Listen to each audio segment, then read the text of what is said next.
best thing on earth. Though, being, one step closer to greatness for you? That was one of the neatest weeks I think I had, was when we started the whole Disney petition thing, and that really started as a funny little aside I made to somebody I follow that put up these pictures from Disneyland, and then afterward he's like, "Okay, I'm done. Sorry about all those Disneyland pictures."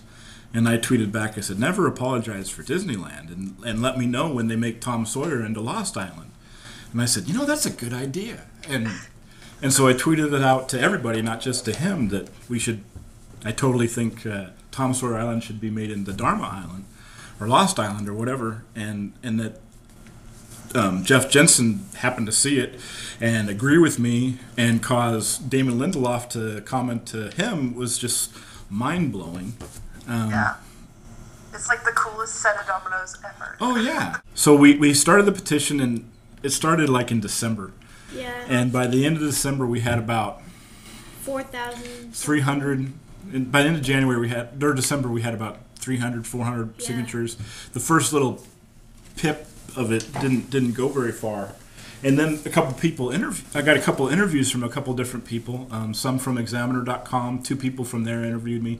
And then out of the blue, some lady at Orange County interviewed me, and I guess that's when the petition went viral or something like that. And it went crazy, went from a couple hundred to every time I refreshed the page one night, my wife and we saw that it got picked up on Yahoo News, Yahoo Buzz. And when that got picked up, we went to the petition page and we're looking at the numbers, and the numbers just kept clicking. You would refresh and read the numbers and read like the 5 or 6 signatures that came up, and they would refresh again. There'd be 20 more, and it was like, wow! It was like by the middle of January, we had like 4,000. Mm-hmm.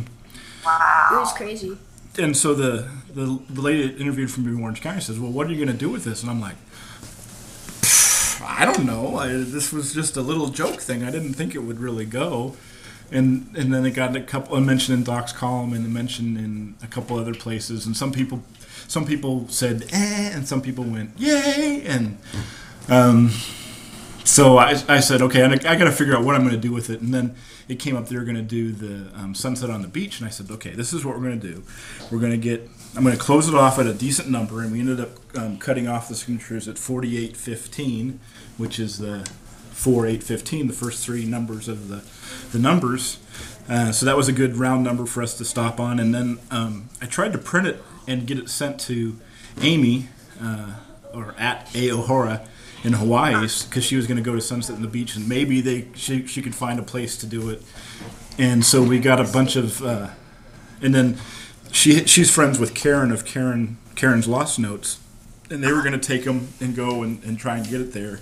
And so we had the petition printed in a binder in Karen's hands, and Karen was able to go backstage in the VIP section during the premiere part. And she had it there on the table, and Damon Carlton just basically, from what I understand, went right past them onto the red carpet, and she wasn't able to get it to him. So, Amy was the saddest it's like, oh, but Amy made contact with an ABC publicity person who said she'd take care of it and get it to Damon and Carlton. So hopefully in a few weeks or something we'll be able to say Damon and Carlton have their hands on the petition. If they want to give it to ABC and say there's 4,815 people that would really like to have a Disney-themed park out there, we'll see what happens. So I think kids would love to be able to explore tunnels and see ancient hieroglyphs and do those sort of things while... and then still appeal to the parents at the same time. And still appeal to the parents at the same time, especially those that are able to watch an episode or two and say, oh yeah, I remember that Swan Station or that frozen donkey wheel or some of the real iconic parts of it. I hate being called boss. Oh, right. Yes, do that.